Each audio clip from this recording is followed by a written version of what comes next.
salaamaaleykum cher internet Waaguña TV ñu ngi ñëwaat ak yéen ci seen émission ñu ci doon dalal ki nga xam ne moom mooy le directeur du groupe scolaire Asalar di monsieur Meng en plus nekk un responsable politique fii ci commune de Biscuiterie yoroon mouvement bi ñuy wax wàllu ñu bàyyi ko mu nuyonteeg yéen monsieur Meng ñu ngi lay nuyu di la dalal ci plateau bi. ok waaleykum salaam maa ngi leen di delloo nuyoo di leen ziara di leen ñaanal yàlla d'abord yàlla defal leen ndam si lii nga xam ni moom ngeen taxawal muy Waaguña TV man moom xam naa ni dama koy woowee rek benn yoon Biscuiterie TV xëy na ndax fi mu nekk nii macha allah lii moom alalu Biscuiterie lépp la. donc ndax Biscuiterie yëpp ñoo ngi si gis seen bopp donc ñu leen di encourager di nuyu nag population Biscuiterie yëpp di leen ñaanal yàlla aussi. d'accord donc duñu def lu dul dugg directement ci waxtaan bi monsieur Meng bëggoon nañu xam depuis quand déjà nga jiite groupe scolaire bi di Asalar beneen bi mooy sa carrière politique kañ nga tàmbali li ñuy wax maanaam politique. voilà donc merci beaucoup Asalar. maa ngi ko commencé diriger en 2009 mais nag quand même maa ngi fi depuis 86 maa ngi fi Asalar bon ma gravir nag quand même les échelons donc comme ni ñuy wax rek dama rampé parce que ñëw naa fi nekk naa fi surveillant nekk naa fi intendant nekk naa fi surveillant général ba yàlla def aussi en 2009 ñu def ma porté ma la tête de l'établissement voilà donc beneen carrière politique bu ma posé aussi mooy yaakaar naa ni action bu doomu aadama teg rek politique la dafa fekk nag xëy na dafa am politique nga def ko rek avec des valeurs naka su nga ba tey da daan defee Yonent bi sallallahu alayhi wa sallam nga xam ne daan politique mais politique développement politique lu jëmale askan wi kanam donc si c'est politique effectivement teel naa embrasser quand même carrière politique bi jaar naa nag si ay partis politiques mel na RND Cheikh Anta Diop donc j'ai cheminé avec Madior Diouf j'ai cheminé avec Maître Bakhaw Sall ak même Abdou Fall du PRP donc j'étais responsable régional à Saint-Louis de Saint-Louis à Dagana donc j'étais le responsable régional ànd ak aussi Cheikh Ablaye Dieye élection municipale à Saint-Louis man bokkoon si listam ak Cheikh Ablaye Dieye bu FSD/BJ Papa Cheikh Bamba Dieye voilà donc gannaaw loolu nag itam bi ma ñëwee fii maa ngi doon def nekk si politique sociale de développement parce que quand même école boo ko yoree damay faral di wax ni teraanga ma su passé loolu si doomu aadama ndax fa ñuy yare doomu aadama yi fa ñuy tabaxee nit su la ko yàlla dénkee loolu suñu borom bi de seratu la dara ba pare nag mu nekk une école boo xam ni au cœur de Biscuiterie yi mu nekk patrimoine de Biscuiterie yi yàlla dimbali ñu itam ñu ci def politique sociale di jàppale doomu aadama yi di leen dimbali di dimbali élèves yi di dimbali parents d'élèves yi aussi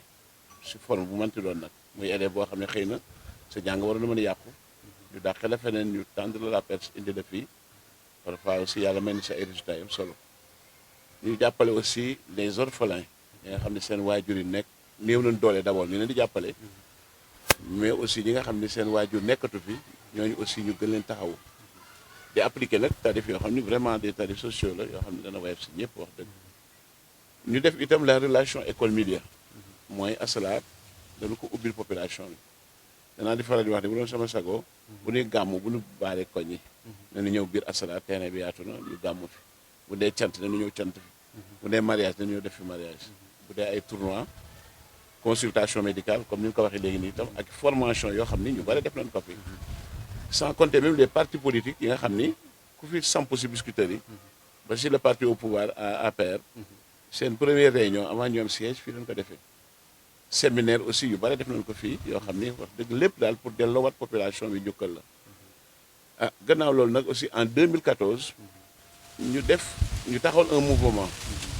mouvement citoyen bu ñuy woowee wàllu Biscuiterie yi ñu dem compétir élection 2014 yooyu municipal bi yàlla may ñu am siège boo xam ni Salif Bey moom moo ñu représenté au niveau de la mairie. d'accord voilà bon foofu dama lay dagg tuuti bu ñu waxee wàllu ban rapport la am ak wàllu bi ñu gis ci élection yi nga xam ne mooy élection 2021 yi nii. voilà donc dañuy sant yàlla rek parce que suñu borom bi moom programme moom rek moo ko xam damay jàpp ni rek yàlla moo ko barkeel. moo barkeel baat bi. ndax ba ñuy jóg di toog ni dañuy tuddee suñu bopp wàllu Biscuiterie en 2014 doon ñu imaginer ba en 2022 aujourd'hui que ay nit jóg taxaw jóge nag si koo xam ne xëy na bokk na koo xam ne tey ku ñu ràññee la muy Maître Abdoulaye Wade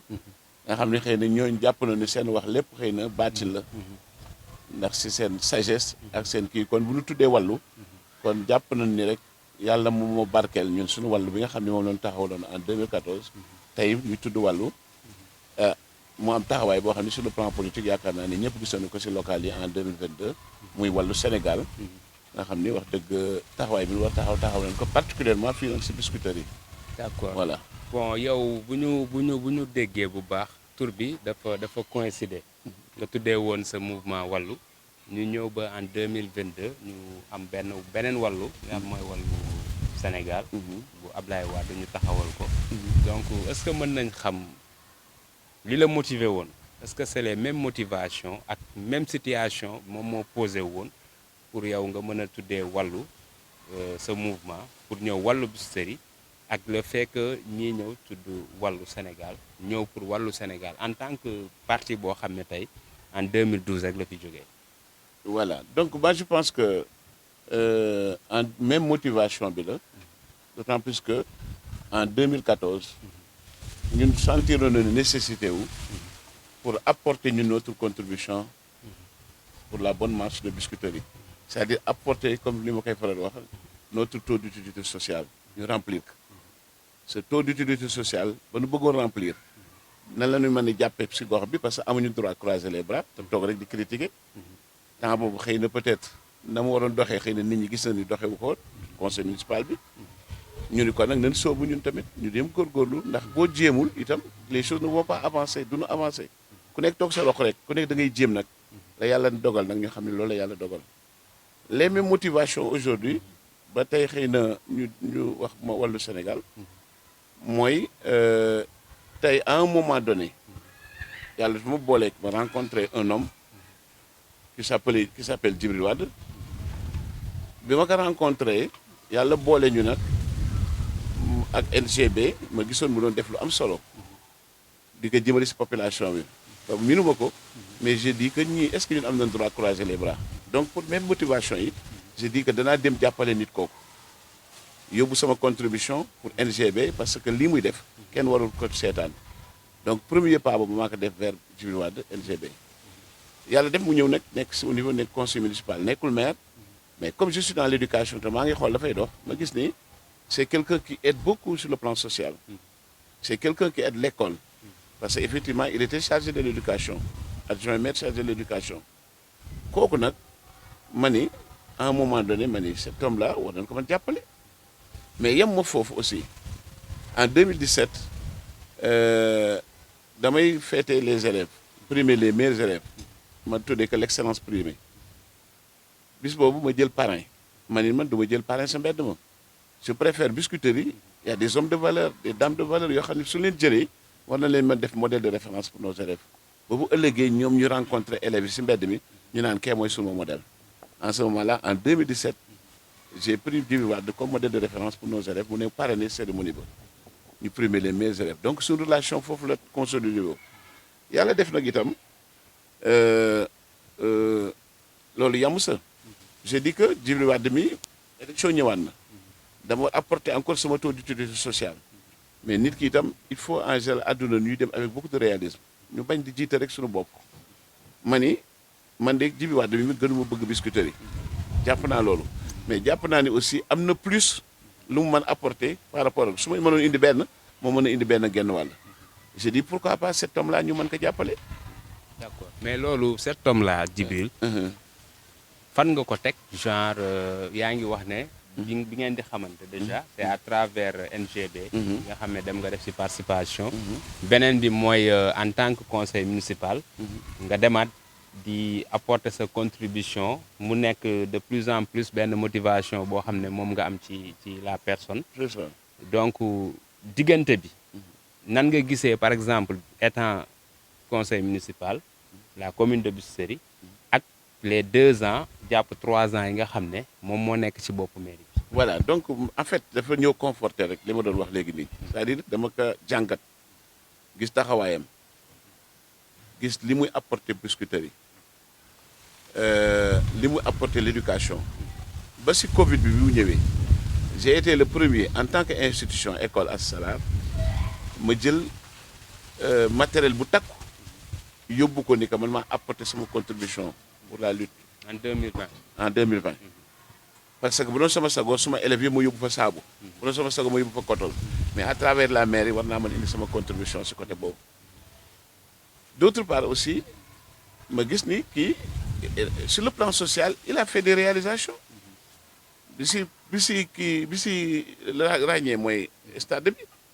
ku ne gis na ko tey commune bu nekk am nga sànq yéen nga am stade bi di war di réaliser. ma gis ni itam pendant ces 2 ans là sama conseil municipal bi fa nekk di ma représenter di ma rendre compte tout le temps ma gis la nga xam ne moom apporté na ko parce que au moment où les gens étaient dans des conditions extrêmement difficiles mu redresser maire bi jàppale nit ñi assainir le climat social jàppale leen si ay moyens propres am jéem aussi góorgóorlu ba nga xam ne environnement bi nit ñi amélioré nag à travers même le pavage bi nga xam ne moom la ñuy faral di wax.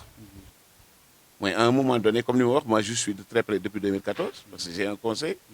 ma gis à un moment donné il y a des problèmes au niveau de la mairie mu am blocage yàlla def na itam comme ni wax teguma leen si bakkan bi Doudou Issa Niasse yàlla def mu yàlla na yàlla yokk leeram te xarit ko àjjana bi yàlla defee moom mu falu dama ni conseil bi ma am ni que demal nga jàppale góor gi ndax yàlla mooy fal boo fa demee nag bul teg lenn si bakkan booy bañ na nekk dëgg booy nangu nekk si dëgg bul def benn calcul politicien na la fa yàlla def na la yàlla teg dëgg teg taxaw atu yooyu nag ma am ak taxawaay boobu moo waral bi mu bloqué ñëpp dex même Khalifa Sall ak ñeneen ñu ku su nekk dox na si mais si man la ko yàlla jaarale ba ma demee waxtaan ak góor gi waxtaan ak ñoom ñu may ma ñu déplacé wu dans la grande salle de As-Salam ñu toog ñu arrondir les angles ñu wax ba débloqué situation bi ba yàlla def nag xëy na ñoom ñoo àndandoo di liggéey ba yàlla def góor gi def lu gën ba Djibril Wade man ñëw remplacer ko kon nag taxawaay boobu laa war taxawee ba jàpp ni itam à un moment donné en 2022 ñu ni kon lan lañ war taxawee ma ni cet homme là nga xam ne maa ko def modèle de référence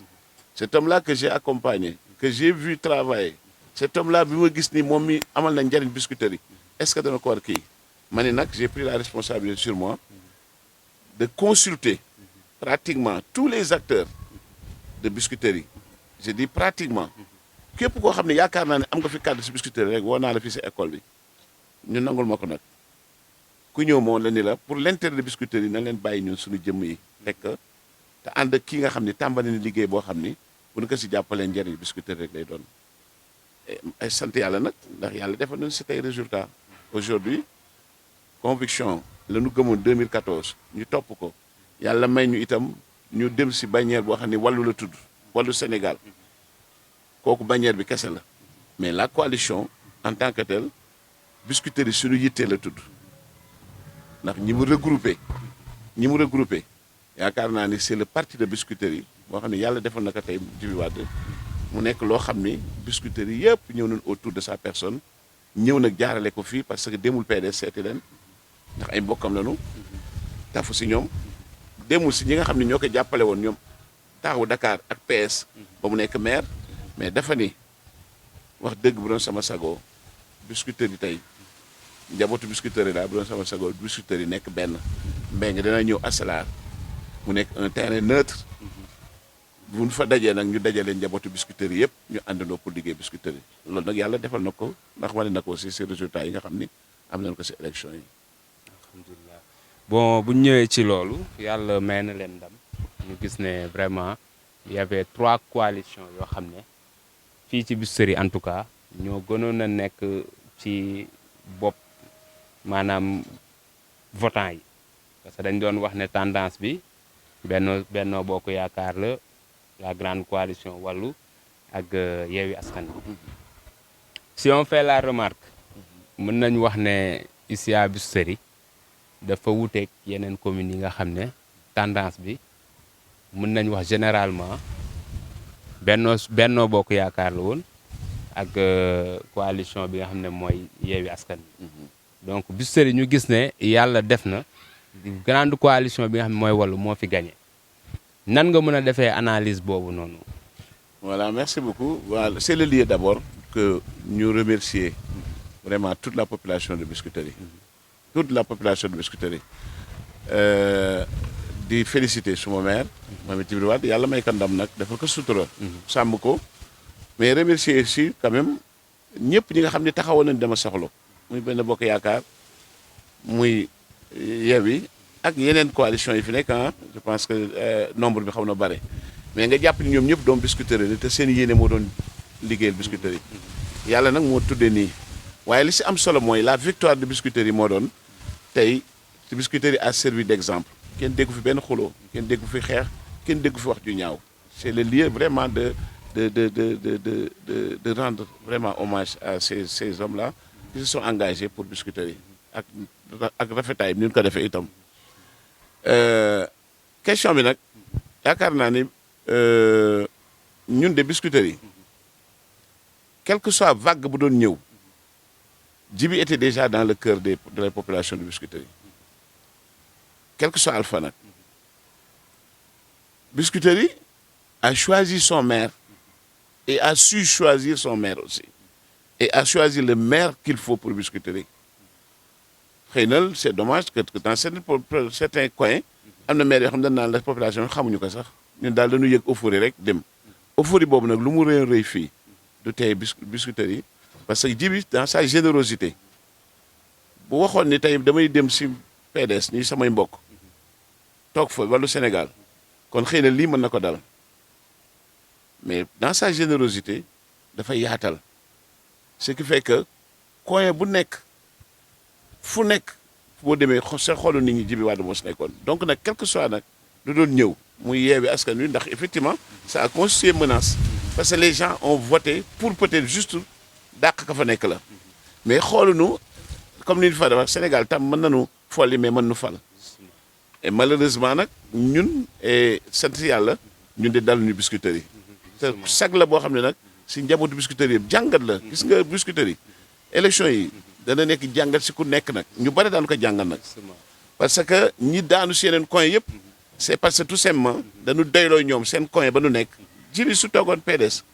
mënoon na fa toog gën a dégg aura bi daa dégg mais malheureusement surprise mënoon na jógee da mën na jógee fu nekk mais heureusement dans sa générosité il est venu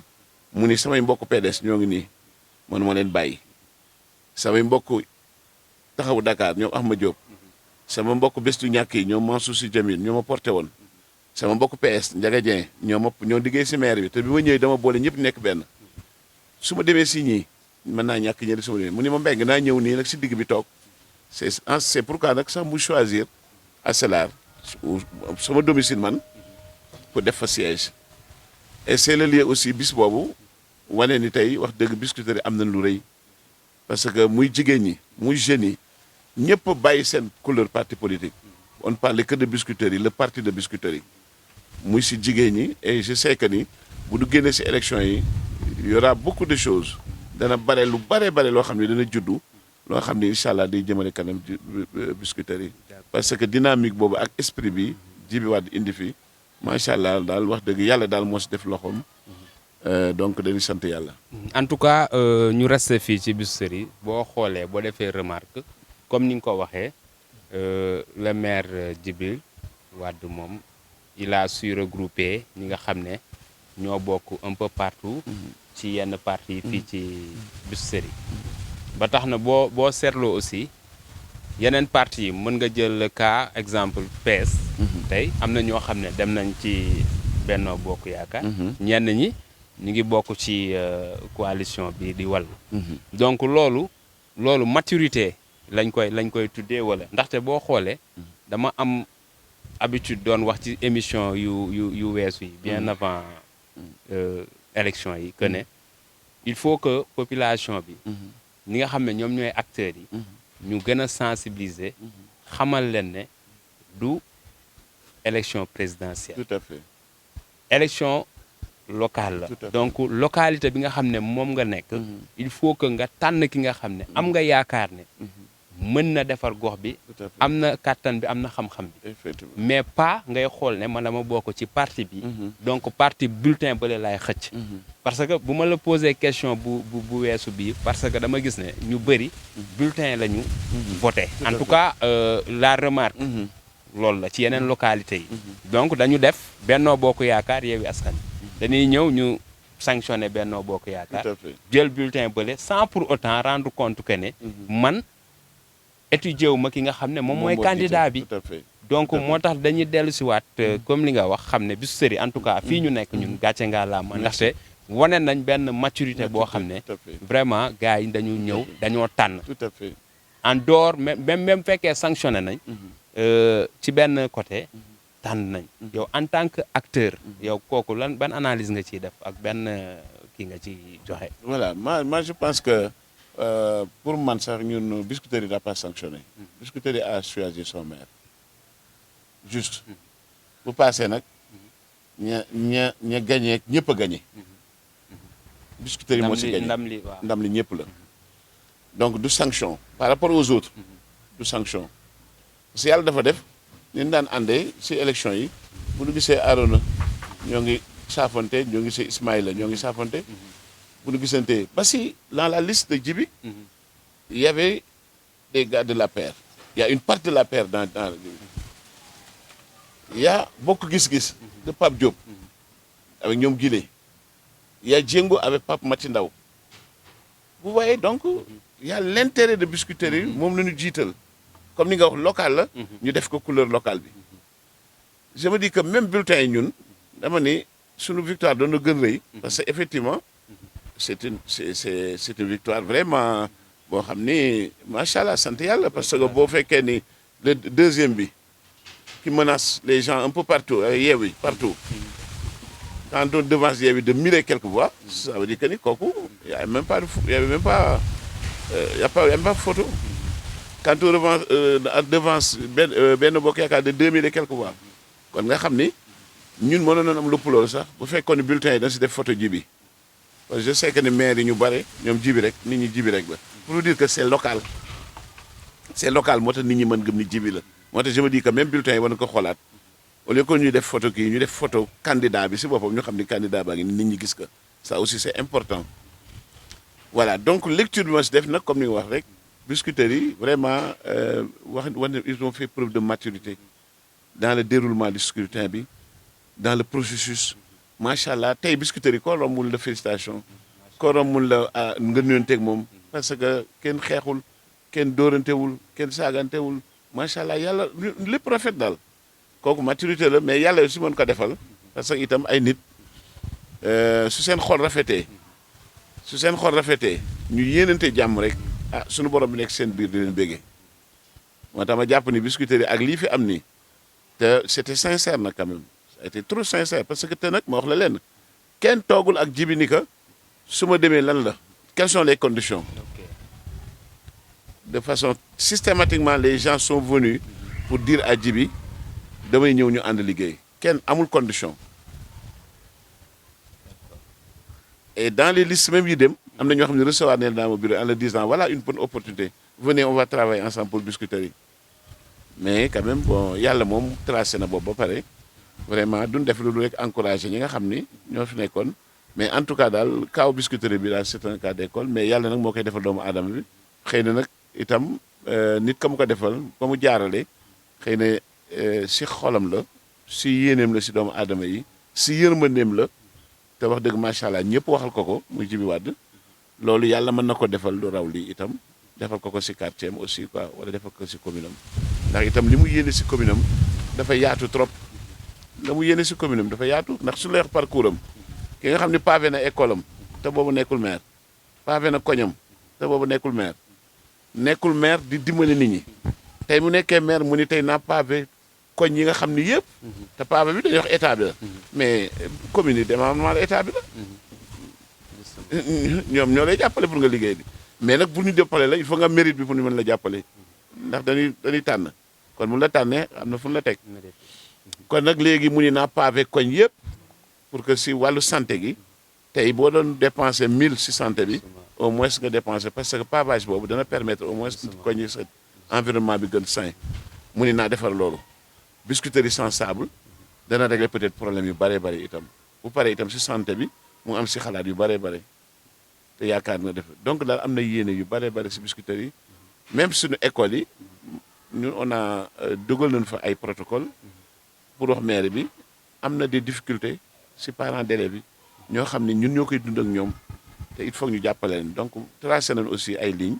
pour wan leen ni suñu jaaree fii daal xëy na néew ji doole yi ak ñi nga xam ni peut-être seen doom bëgg nañu ko jàngal te doole ji mënu ko te rus nañu ko wax ñooñu ñëpp war na leen mën profité jàppale leen quoi en collaboration bien sûr avec les écoles privées qui sont dans biscuiterie donc suñu jàppee daal incha allah rabbi yàlla mën na defal sutura. d'accord justement ba ñu jëmale biscuiterie daal foo xam ni daal yàlla mën na nu may lu raw suñu njort. macha allah yàlla dina ko def. donc monsieur Mbengue ñëw rek juste puisque ni wax nga ko benn conseil ngeen amoon. en 2014 ngeen ñëwaat vraiment dugg ci ki nga xam ne moom mooy liste wàllu bii nii. di wàllu Sénégal mën nañ xam cette fois-ci ñaata conseil ngeen am en tant que mouvement wàllu. bon en fait liste yi bi ñu koy def dañuy jël les personnes ressources de biscuiterie pour vous dire que du ñu doon séddoo non dafa yéeme ah li xew fi biscuiterie dafa yéeme xam nga parfois gars yi dañuy toog ni la nii laa toll mais du ñu doon séddoo dañuy xool rek Mamour lii la taxawee nañ ko jox lii El Hadj lii la xew madame Tel lii la taxawee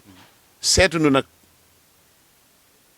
noonu la ñu tëgg liste yi te incha allah boo gisee conseil municipal bi dana nekk itam conseil municipal boo xam ni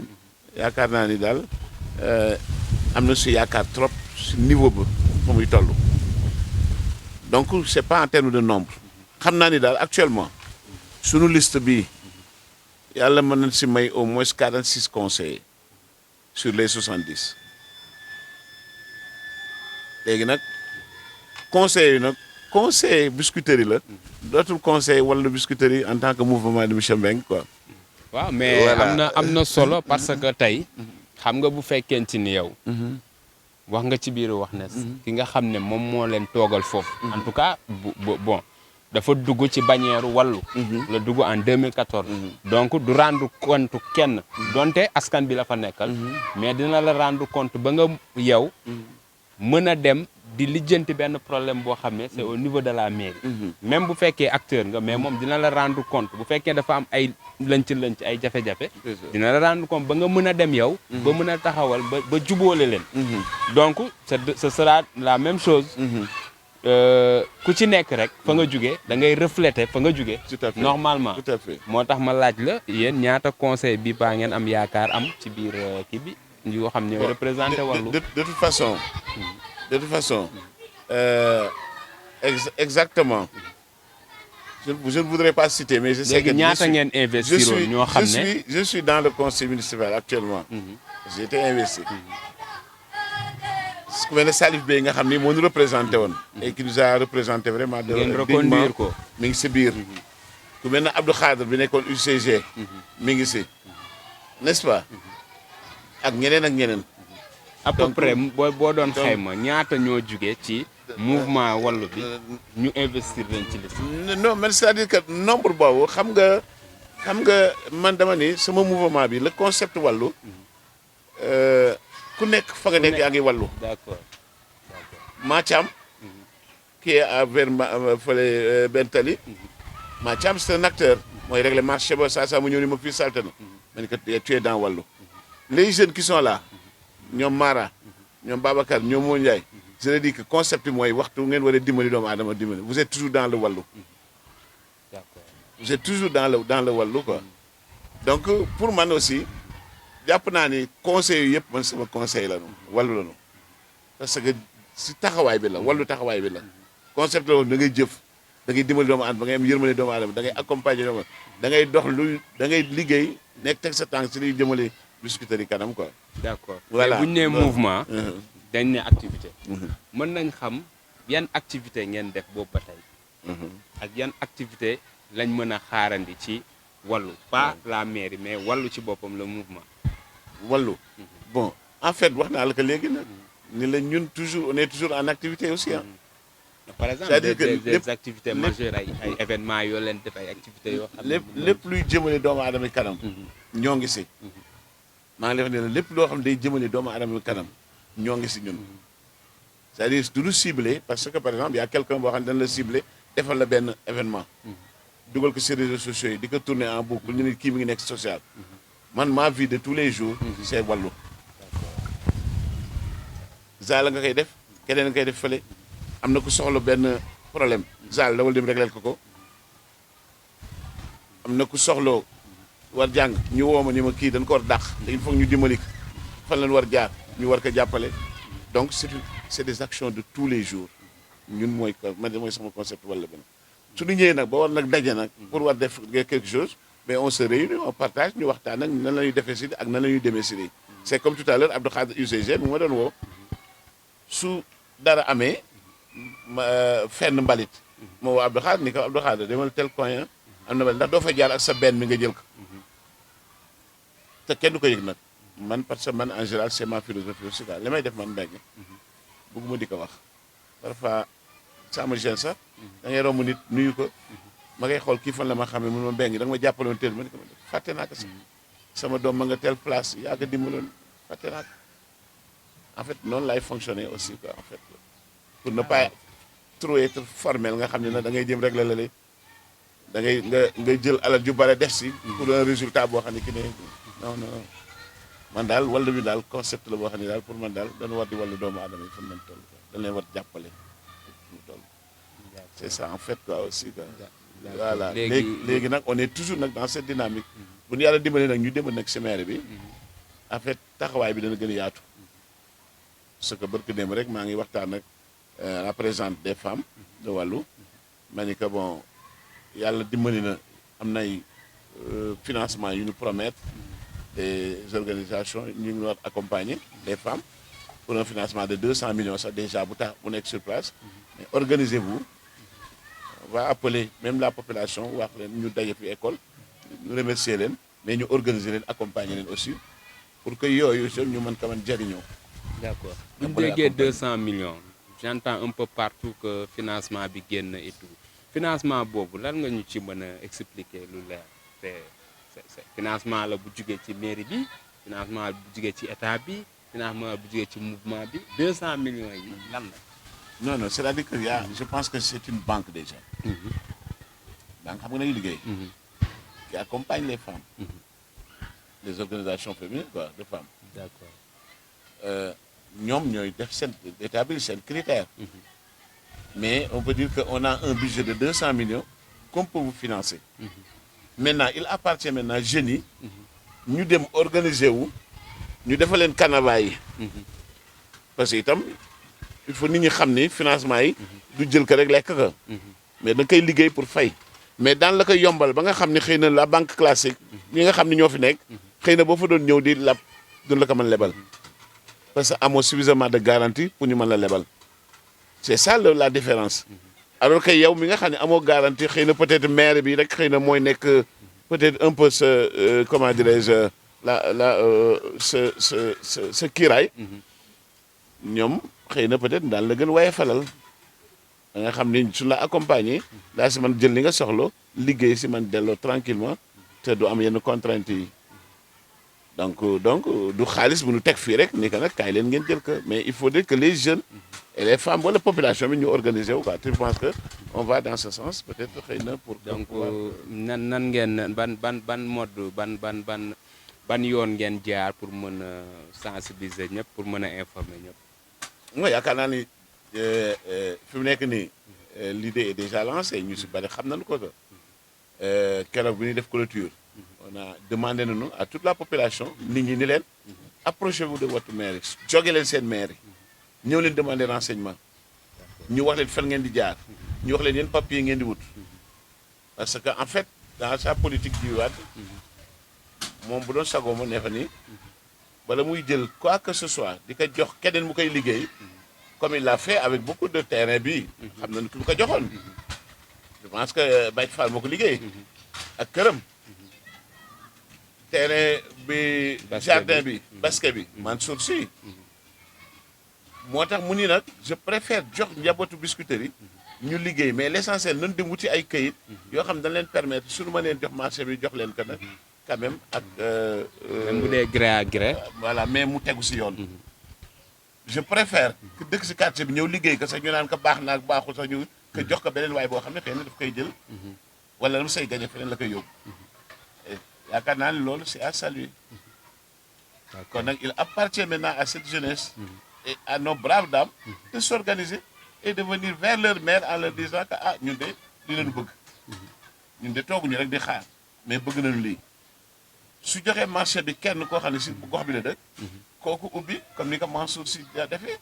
su soxla tôlier dem jël tôlier ba nekk sa coin ba bu jox la électricien dem jël ko si quartier bi bu soxloo peintre dem jël ko si ki nekk sa quartier bi te du ko jël feneen kon nag lépp day dellu soit si biir quartier bi quoi comme je l'appelle mu nekk une économie intégrée. D'accord monsieur Mbengue relation ak le lutteur Yaxya Diop Yékini. waaw Yaxya moom suma xarit la suma xarit la yàgg nañ trop wax dëgg yàlla boole ñu doomam sax taawam yaakaar fii la doon jànge maa ko yar fii si école bi bon en même temps nag xëy na ak yeneen yoo xam ne xëy na wóolu na ma si man dénk ma ko. D'accord. Voilà donc ba pare nag mu am yéene trop si man itam parce que itam du coup il devient le partenaire biscuiterie ndax keroog bi ñuy joxe don bi fii moom ñëw na teewe ko et donc mi ngi entretenir aussi des relations yu am solo moom ak maire kon nag loolu itam mu nekk ay personnes ressources yoo xam ne yàlla dimbalee ñooñu ñëpp xëy na peut-être bu ëllëgee mission bi nga xam ne yàlla dénk nañu ko mu nekk loo xam ni diis na waaye wayaf na sunu borom bi yaakaar naa ñoom ñëpp itam daan na si man jàppale daal ak ñeneen ñu nu wala boog da ngeen bëgg a taxawal écurie ngeen bëgg a taxawal wala lan. non en fait écurie biscuiterie mais c'est possible bu fekkee ne am na ñoo xam ne xëy na loolu ndax itam le sport et la culture dafa des les leviers yoo xam ne itam dañ si waroon appuyer pour quand même développer le pays donc nag bu fekkee ni itam si côté sport bi avec la réalisation stade bi ak joueurs yi nga xam ne ñoo ngi génn ñu leen di jaay ñu dellu soit di am njariñu biscuiterie parce que am na déjà rek ay retombées yoo xam ni keroog moom moo tax ñu mën jox ay fournitures ah élèves yi te foofu la jógee si NGB n'est-ce pas culture bi aussi je pense que aussi beneen levier boo xam ne il faut que ñu développer je pense que les Mamour ak ñeneen ñi sont interpellés en ce sens aussi il faut leen ñu jàpp si loolu aussi pour développer la culture parce que itam biscuiterie amul industrie donc levier bi ñaar yooyu da nga mën développer dëgg-dëgg pour que biscuiterie man si jariñoo dëgg-dëgg waaw. En fait quand on parle de sport maintenant si on intègre la lutte aussi je pense que c'est notre sport traditionnel pour ko développer itam ndax itam on parle fièrement de Boy Bambara yàlla na yàlla yokk leeram tax rek àjjana on parle fièrement de Boy Bambara donc kooku fierté la pour biscuiterie kon nag bu ñu jàppalee xale yi nga xam ne itam ñoom bëgg nañ sport boobu itam ba ñu mën fi génne ay champion su jaaree si Yaxya Diop Yékini itam kooku aussi ce sera encore une fierté pour monsieur Mbengue aussi. loolu xalaat la wala loo leen di dox la man da bëgg a xam seen relation mise à part yow ak Yaxya Diop Yékini lan la mën a apporter la commune de Biscuiterie en tant que ancien lutteur en tant que ancien champion. waaw c'est que xam nga Yaxya c'est kii la comment dirais-je Yaxya dafa bokk si patrimoine Sénégal actuellement Yaxya Diop Yékini roi des arènes ak li mu fi def. Donc du coup il a beaucoup de relations kooku moom il faut ñu nangu ko yàlla may na ko suñu mënee utiliser ces relations là aussi pour que mu ñëw jàppale aussi pour développement biscuiterie ici on ne va pas hésiter ndax xam naa ni mën na ko te mën nañu si yéene sur le plan sportif aussi si conseil ak jàppale itam bu ñëwee jàppale aussi quand même duñ def loolu itam wax ka ni ka alhamdulilah ñëwal ndax itam on a besoin de ça parce que pour ñu développer les communes et tout il faudrait que dafa laaj ouverture dafa laaj ñu ubbeeku bu baax a baax parce que loolu mooy tax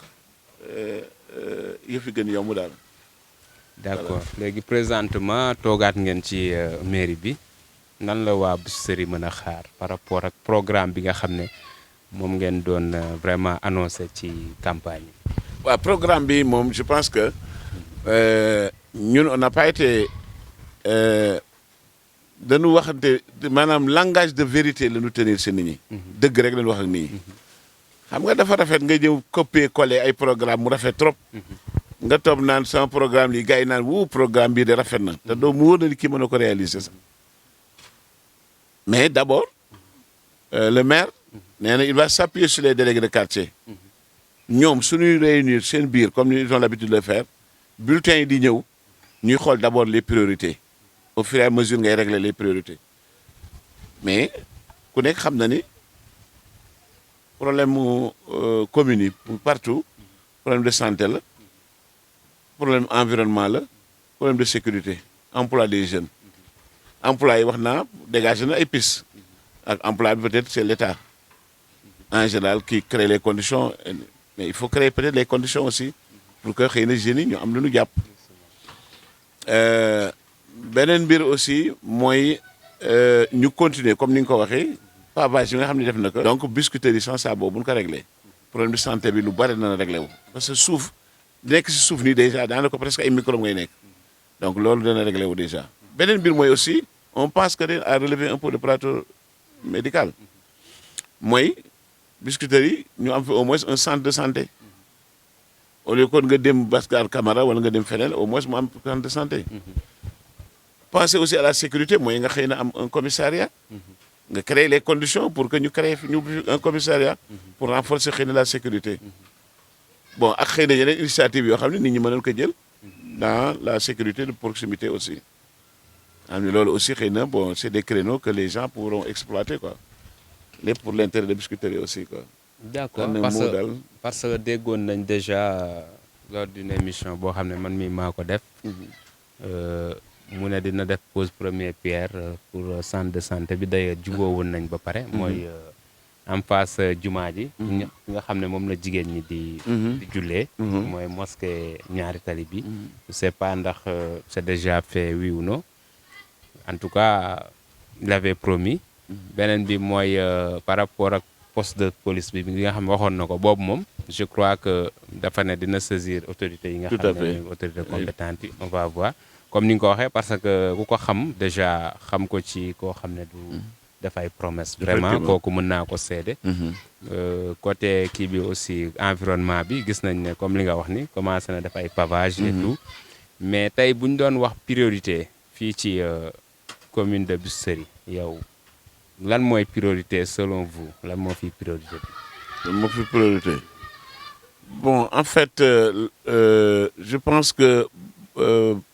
problème de santé bi santé moom en général c'est la priorité ça moom il faut le reconnaître quand même si tu parviens peut-être à relever parce que il est en train de le faire ndax joxe na fi ay médicaments et tout mais au moins su ne ba am centre de santé kooku mën a nekk déjà priorité. Parce que la santé avant tout, comme je le disais. Et quand on règle maintenant le problème de l'environnement en même temps, avec Biscuiterie sans sable, il y a quand même un problème de santé aussi, de contribuer à réduire quand même aussi, comment dirais-je, taux de en général, de maladie. Donc là, je pense que l'ol voulait avoir priorité, il y a eu priorité là. N'est-ce pas? Assainissement aussi. Voilà. Assainissement. Bon, assainissement aussi, c'est la banque. Assainissement aussi, comme je le dis, ça c'est domaine état bi la ba tey sax mais néanmoins les gens doivent se battre ngeen ci mën a jouer. waaw mais nag mooy peut-être nga approché c'est moo tax itam yaakaar naa ni itam yàlla loolu tu sant yàlla aussi mooy xëy na état moo la mën jàppale su lu bare bare te yàlla def na itam ñun xam nañu état nous sommes des républicains n'est-ce pas état bi nag am na noo xam ne boo ko taxawee xëy na dana mën a ndax itam effectivement on a eu à visiter Waaguña et tout nga xam ni assainissement bi dafa yàgg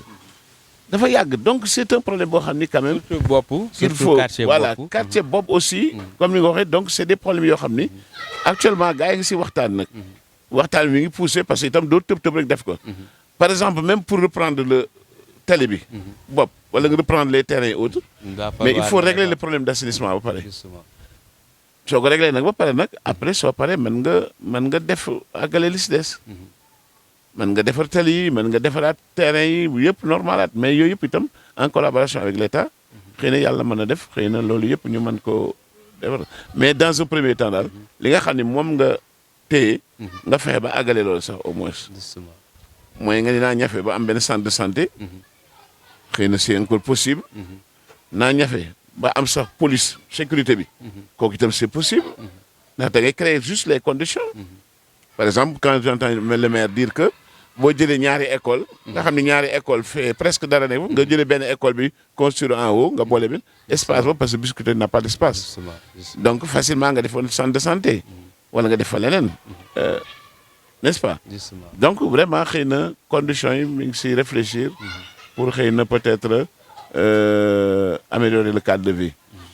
li nga xam ne nag moo am solo mooy li nga xam ne nag moom tàmbali nga ko nga fexe ba continuer ko mooy d'abord pavage yi ñu def ñu góorgóorlu ba lépp jeex Biscuiterie nekk sans sable maintenant en ce moment là maintenant au fur et à mesure da ngay nga recommencer di rectifier au fur et à mesure nga commencer di améliorer daal ak nag topp nag état bi nag pour que assainissement bi ñu gën si ndax du looy sotti benn fan du sa problème assainissement bi c'est un problème réel mais qu'il va falloir quand même régler mais yàlla baax na yàlla mën nañ suturaal daal avec l'aide des autorités yu yëpp ñu mën ko régler. d'accord monsieur Mbengue donc du ñu wax lu dul nga wax ñu rek ci li nga xam ne moom mooy Assalar école bii nii nga xam ne yow yaay le directeur lan nga ñu ci mën a wax école Assalar tey. waaw voilà école Assalar bon je pense que sànq xaw naa ko brosser tuuti école bi moom yaakaar naa ni patrimoine la si Biscuiterie yi bon c'est une école privée. mais privé bi xëy na ce n'est que de nom parce que bon ñi ko doon créé muy le feu Djibril John qui fait partie qui était parmi les premiers inspecteurs de l'enseignement qui était député à l'Assemblée nationale moo tax man la ma wax gars yi ma leen je suis les pas du fondateur de l'école il était député à l'Assemblée nationale premier secrétaire général du festival mondial des arts nègres fii avec Senghor donc nag mais fii mu nekkoon itam mu nekk fi dans le social di dimbali ñu bari jóge Wakaam ak feneen di jàng si fii même Abdoulaye Diouf Sarr fii la jàngee n'est-ce pas ak ñeneen yoo xam ne génne nañ fii donc caractère social boobu ñun Biscuiterie yi Assalar ñun loolu lañu taxawee fii ndax mag ñooñu ba ñuy tabaxal école yi mën nañ ko def ay magasin mën nañ ko def ay immeuble mais ils ont choisi l'éducation parce que moom lañ bëgg seen biir xol te xam nañ li si nekk si biir itam ak fay bi nga xam ne moom la yàlla mën fay si kiy tabax doomu aadama ñun on est dans cette dynamique aussi Assalar taxawaay boobu ñu taxawee di pratiquer les prix les plus bas mais di jàppale surtout nag quand même gos yi nga xam ni parfois ils ont des difficultés intégrer yenn établissement yi parce que xëy na doole ji mateewu ko wala xëy na sax dañ leen dàq te xëy na peut-être boo leen jàppalewul xëy na peut-être c'est des gosses boo xam ni qu'on risque de perdre mais ñu on leur tend le bras ni leen ñëw leen fii seen école la mais y a la relation aussi école Midi boo xam ni comme ni ma waxee ubbi naa école bi pour que képp koo xam ni am nga activité booy def nga ñëw ñu ubbi la école nga def ko on vous demande rien on a fait aussi Assalar aussi a fait sport et études fii Assalar bari na ñu fi génn ñoom ndax dañ daan recruter di def sport moo tax UASU ñoo daan remporter pratiquement les coupes beaucoup de coupes UASU football équipe nationale du Sénégal bari na ñoo xam ni ñoom Fatou Ndiaye Balayara ñoom Awa Guèye capitaine équipe nationale ñoom ñëpp Assalar la ñu génnee donc pour citer beaucoup ñoo xam ni Assalar la ñu jaaree donc daal pour dire que daal Assalar quand même bon place bi mu taxawee si wàllu éducation bi taxaw bu am solo taxawaay bu am solo sur le plan des résultats aussi on n'a rien à envier aussi aux autres écoles yàlla defal leen sutura nag am nañ fi garderie parce que je dis souvent mon slogan Assalar on y entre avec le biberon parce que xale yi fi ñëw léegi kii bootoon léegi nii yaayam dafay xëy ñëw indi ko muy nelaw ak biberon boo jógee nga dem garderie nga jógee préscolaire plutôt boo jógee préscolaire nga ñëw élémentaire toujours dans Assalar mën nga fi toog dem moyen ba terminal donc nga am sa bac donc on entre avec le biberon et on sort avec le baccalauréat. macha allah temps bi xoj nañu li ñu mënoon a wax bari na mais xam naa ne dañ koy tënk rek beneen yoon di la bàyyi nga wax sa dernier mot tàggatoo wax ci li nga xam ne moom mooy Waagu Ñaay TV. voilà merci beaucoup maa ngi leen di gërëm di leen sant xam naa ne pour dañuy wax Waagu Ñaay TV mais man comme wax naa leen la sànq Biscuiterie TV parce que Waagu Ñaay moomu tëral voilà loolu la yàlla def quoi vraiment ñuy gërëm Mamour moom vraiment c'est un acteur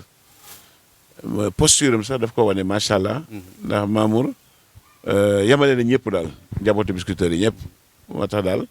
te loolu mooy man loolu dafa ma neex ndax rôle boobu laa bëgg jouer man dama bëgg tey sama place bi couleur ñëpp ku ñëw fi doon ni asalaar ma jëm de du ma fa dem parce que foofu bokk maa ngi ñoom Mamour loolu la taxawee donc yàlla na ko yàlla defal yiw parce que il est très engagé ay def nañu fi ay formation di former les dames pour ñu defar ay savon ak yeneen consultation médicale gratuite fii def nañu ko fi asalaar ba tey ay jàng gàmm lu nekk am na fi quoi donc daal dañ leen di encourager baax a baax di ñaan yàlla defal leen si yiw si télé bi defal leen si ndam mais di ñaanal aussi sama maire Mohamed Djibril Wade yàlla bàyyi ko si kanamu njabootam yàlla defal ko sutura yàlla dàqal ko bépp gàllankoor nag teggil ko yëpp gàllankoor yàlla defal ko ndam si Biscuiterie yi ndax su amee ndam rek Biscuiterie yëpp daanu kontaan incha allah te loolu ñuy ñaan yàlla may ko mu mébétam si Biscuiterie yi yàlla may ko lu ëpp si loolu wax dëgg te am na si yaakaar trop ndax xolam rafet na am na yéene pour Biscuiterie yi ñoo ngi gërëm ñëpp di sant ñëpp di gërëm nag population Biscuiterie yi ñëpp wax dëgg di seen taxawaay si élection bi te muy demee nii rek ndax nga xam ne ñun ñëpp ay mbokk la ñoo bokk élection bu mu tax ñu xuloo bu mu tax ñu xeex bu mu tax ñu tojante bopp parce que bu passé comme nii rek ñun ñooy nekk benn. wala may bañ terminer rek mooy dafa am itam benn programme mooy li ma doon wax rek si wàllu bi programme bu riche boo xam ni bu doon suñu sagoo ñëpp yëkka mooy dafa am daara boo xam ni daara mag lañ ko tuddee te suñu frère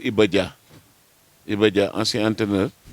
moom moo taxawal daara ji fii maire jàppale ko si nag ba ñoo ngi si 2e édition bi mag ñi ñoo fi ñëw di jàng si samedi ak dimanche ñuy ñaan nag bàjjenu gox yi ak magu Biscuiterie yëpp samedi matin bu nekk fii am na fi jàngal mag alxuraan seen diine ak leneen ak yeneen te Iba Dia moo koy def bu doon suñu sago nag asalaar bi comme ni nga ko waxee rek ñu ubbil ko samedi ba suba teel bi ñëpp ñëw jàng si alxuraan bénéficier aussi si jardin écologique bi ñu toog ubbil nañu ko daal magu Waagu Ñaay yëpp magu Biscuiterie yëpp bu doon suñu sago ñu ñëw fees fi del daal samedi matin ñu jàng alxuraan dimanche matin ñu jàng alxuraan ñu bénéficier itam si jardin écologique bi ñëw toog fi féexlu fi daal merci beaucoup. ñu ngi leen di gërëm aussi yéen ñi ñu doon seetaan ñëpp di wax ne lii la rek Biscuiterie moom comme ni mu ko waxee bu ñu ñaanalee le maire ñaanal nañ ñëpp parce que vraiment comme moom mooy autorité bi fii bu amee ndam Biscuiterie moo am ndam donc di wax encore une fois merci la population de Biscuiterie bi nga xam ne wane na un exemple ci territoire national bi ci campagne bi ñu jugee ba ci élection yi vraiment yàlla def na fi jàmm donte ay rëq-rëq yu ndaw mënu cee ñàkk mais mention spéciale commune de Biscuiterie di leen sant di leen gërëm mu nekkoon le directeur de l'école Asala di monsieur Meng di responsable politique fii di président mouvement Wallu donc ñu leen di wax ba beneen rek ci beneen émission merci beaucoup